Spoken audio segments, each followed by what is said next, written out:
Welcome to English Unlocked. Okay, let's unpack this. Welcome to the deep dive. We are tearing into a truly fascinating source today. It's a transcript from a YouTube video. And the title, it really pulls you right in. English Podcast for Learning English Listening is the only skill you need to become fluent. That one's from the channel Speak English with Class. Wow.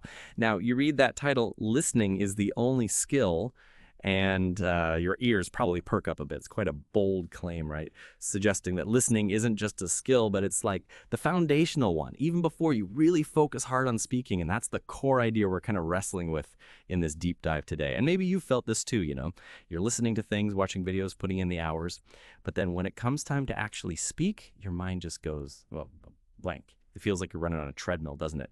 Working hard, sweating maybe, but not really moving forward towards feeling, truly fluent. You start wondering, is this even working? Am I ever going to get there? The source material starts by saying, yeah, they get that feeling perfectly. You are definitely not alone in that struggle. So let's just forget that treadmill feeling for a minute.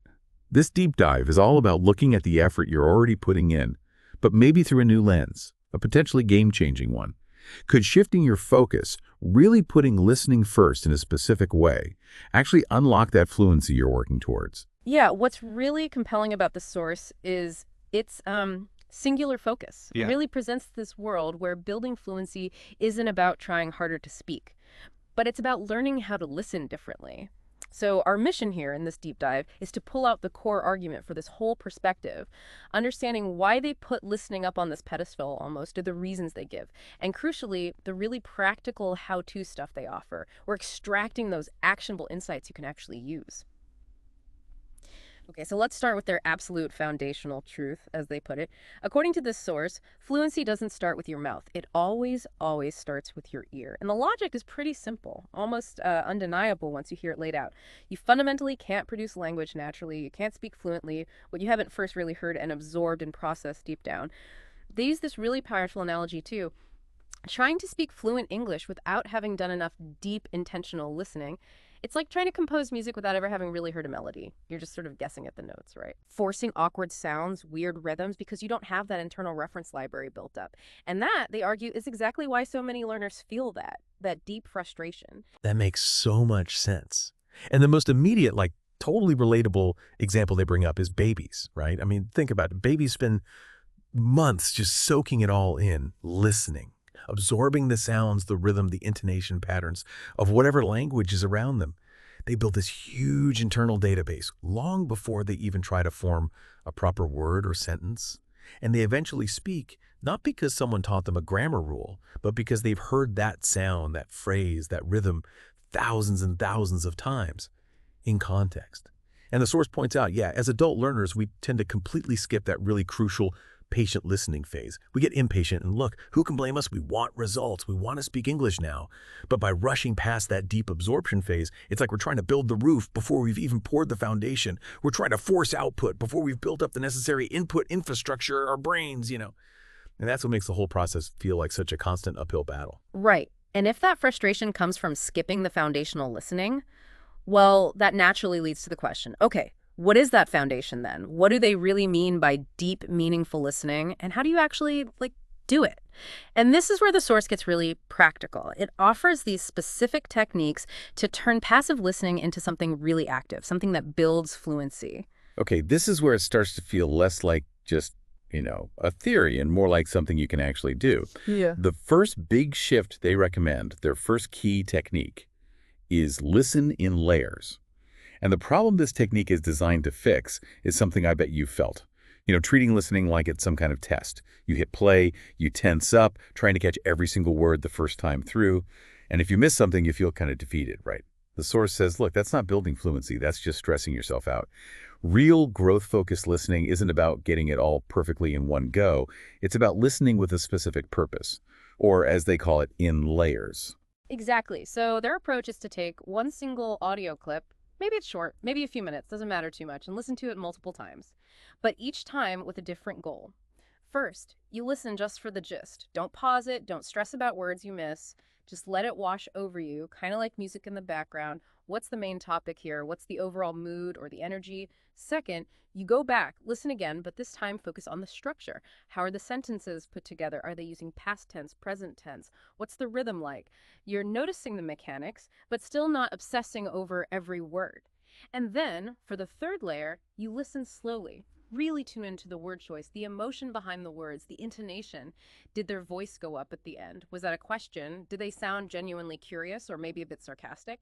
And the outcome of listening this way in these layers is actually pretty fascinating. You're basically training your brain to absorb language on multiple levels at the same time.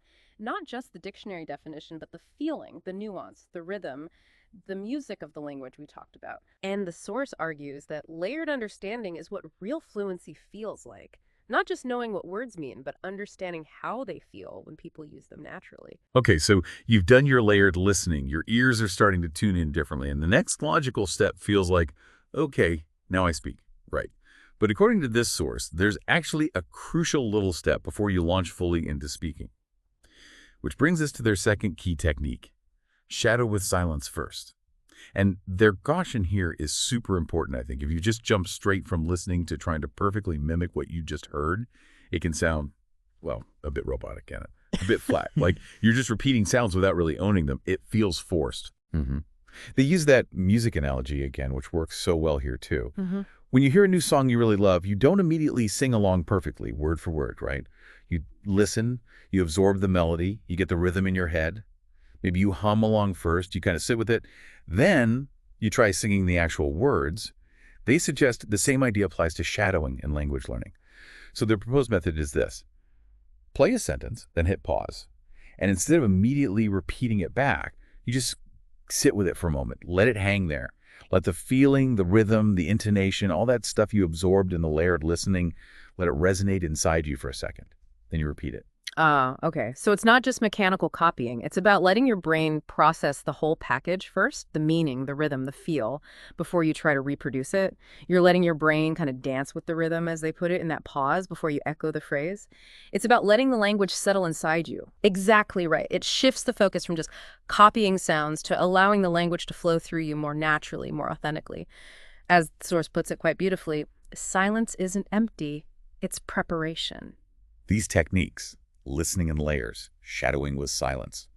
They sound really powerful, but they only work if you actually do them consistently. And that's why their third key idea feels almost non-negotiable. Create a daily listening ritual. The key word there, and they really emphasize this strongly, is ritual. Not just a habit you might forget or an activity you squeeze in if you have time. A ritual is something you actively protect. It has meaning. It's a dedicated window of time. Maybe it's small, but it belongs only to your growth in English. Yeah, they share this relatable little story about making a simple promise to yourself. Just 15 minutes. Focused listening every day. No multitasking. And how keeping that small, protected promise day after day built into this incredibly powerful, ingrained habit over time. And you're right, they stress it absolutely doesn't have to be a huge amount of time. 10 minutes while you brush your teeth, making coffee, your walk to work. That consistency is the real magic here. Thinking about the bigger picture, the crucial takeaway isn't really the duration of any one listening session, it's the frequency. Showing up every single day, even for a little bit, builds that rhythm, and that's their core message for this point. Ritual brings rhythm, and rhythm brings fluency. So it's about finding your moment, whatever works in your day, and making that intentional listening practice your quiet, non-negotiable daily thing, making it your anchor, as they describe it. Now, once you've got this ritual going, and you're practicing these techniques, another challenge pops up, right? What do you actually listen to? There's just so much stuff out there. And that leads us straight into their fourth key idea. Curate with intention. They paint this picture that I think many of us can relate to. You open YouTube or your podcast app, and you just see this overwhelming ocean of English content. It should be amazing, all that choice, but sometimes it paralyzes you, doesn't it? You click on 5 different things, you jump between accents, different speakers, different styles. You think you're being productive, but you don't actually finish anything. And you just end up feeling more scattered and overwhelmed than when you started. Totally. if you've felt that, the source says, look, you're not alone. And the answer isn't to try and listen to more stuff, it's actually to choose better. Their strong recommendation is to pick just one or two English sources, something you genuinely enjoy listening to, something that feels comfortable, maybe even familiar, that you can come back to again and again. And the why behind this is really crucial. Depth, not breadth, builds the kind of understanding that actually leads to fluency. Repetition isn't boring in this context. It's building that automatic recognition your brain needs to make things stick. Think of it like a garden. You can't possibly water every single plant in the world, right? But if you choose a few, focus your energy, care for them deeply, they will be the ones that truly bloom. Oh, I love that garden analogy. It's perfect. It feels almost counterintuitive, especially now with infinite content. But the message is clear. Go deep, not wide. Especially when you're building that core foundation. Familiarity is actually your superpower here. Returning to the same speakers, the same style, it allows your brain to relax a bit, to truly recognize the patterns, the nuances, the personality. It builds confidence and makes that deep absorption we talked about actually possible. Find your listening home base, your safe zone. Okay, but here's where the source seems to throw a little curveball maybe, leading to their fifth and final key technique. Listen across contexts. And you might be thinking right now, hang on, didn't you just tell me to curate and stick to familiar sources? Yes, and that's the brilliant clarification they offer right away. These aren't contradictory ideas at all. They are phases in your learning journey. Phase 1 is exactly what we just discussed, building that rock-solid, consistent foundation, using those curated, familiar sources. That creates a safe, steady environment for your brain to really absorb the language deeply. But phase 2, after you feel comfortable in that home base, that's when you intentionally start to stretch. This is where you listen across different contexts. And the reason for the stretching phase is simple but really profound. Real-world English is rarely neat and tidy, is it? It's fast, it's messy, it's packed with personality, emotion, hesitations, interruptions. It almost never sounds like a perfectly scripted lesson. They share this anecdote about trying to understand an unscripted interview between two comedians, lots of laughing, talking over each other, finishing sentences, and realizing they understood almost nothing because it was so different from the clear, intentional speech they were used to. Oh, I can totally picture that. That sounds like a fluency nightmare, actually. And they list all those elements you bump into in real-world English. Different accents, different tones, different topics, fast-paced interviews, arguments, laughter, sarcasm, people mumbling, raw emotion, weird pauses, overlaps. It's just life. And the consequence of only listening to one very controlled, maybe slightly artificial style, well, your ears stay inside this little comfort bubble. And as the source warns, real confident fluency, it doesn't live inside that bubble. So, the call to action for this phase, and again, this is after you've built that strong foundation with curated content, is to intentionally step outside that bubble. Examples they suggest. Watch a vlog where someone's just talking naturally about their day. Listen to an emotional speech. Try a faster news story. Dive into a comedy podcast with that rapid-fire banter. Think of it like training at the gym again. You start with controlled movements, maybe lighter weights, to build basic strength and good form. But eventually, to get truly strong, agile, adaptable, you have to challenge your balance, your speed, your range of motion. You lift heavier, you do more dynamic exercises. It's the same principle for your ears. The goal of listening across contexts isn't necessarily to understand every single word the first time you hear a new accent or fast conversation. It's about expanding your ears' capacity, teaching your brain that English comes in a million different flavors, because the real world won't slow down for you. But if you've trained your ears across these different voices and settings, you won't need it to. You'll be ready. That makes perfect sense. Build the core first, then stretch the limits. Love it. Now, moving on from the core techniques, the source also included this great little section focusing specifically on vocabulary. It featured someone named Charlotte, kind of helped slow things down and really hone in on some key words they used in their discussion. Right. And this ties back so beautifully to the overall message, doesn't it? Vocabulary isn't just about memorizing a list of words. It's about understanding them in context, how they sound, how they feel. By focusing on these specific words after hearing them used, you're helping them make that jump from just passive recognition to becoming part of your active understanding and eventually part of your own speaking. So yeah, let's go through the words they highlighted from their chat. The first word is underrate. To underrate something is to think it's less important or less valuable than it actually is. Their example sentence was, most people underrate how powerful listening can be. And the source encourages you to say it aloud. So repeat with me. Most people underrate how powerful listening can be. Okay, next up. Impatient. When you're impatient, you really want things to happen fast, and you get kind of frustrated when they don't. Their example, many learners get impatient when fluency takes time. Try this one. Many learners get impatient when fluency takes time. Then we have overwhelm.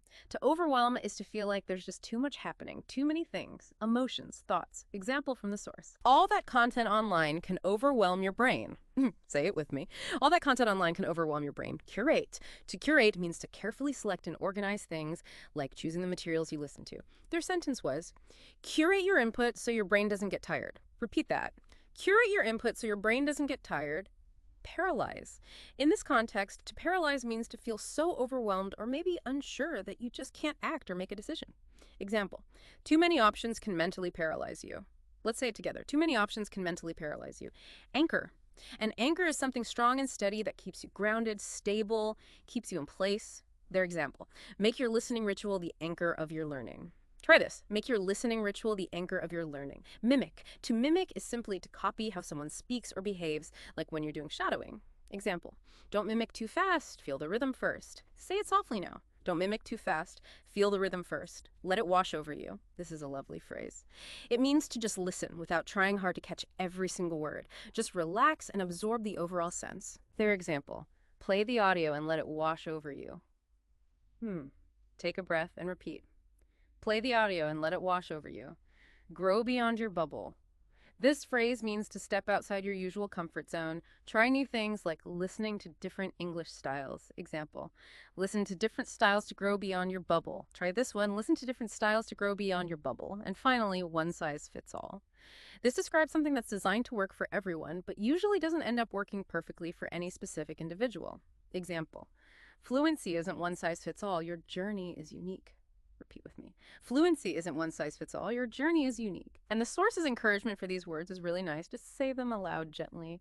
The more you hear them and the more you say them, the more they, and I quote, will live in your voice, which is a lovely way to put it. So bringing this whole deep dive towards a close, the central, really powerful message from this source is undeniably clear, isn't it? How you listen with intention, with focus, directly shapes how you speak, how you understand other people, and ultimately how confident you feel using English. Yeah.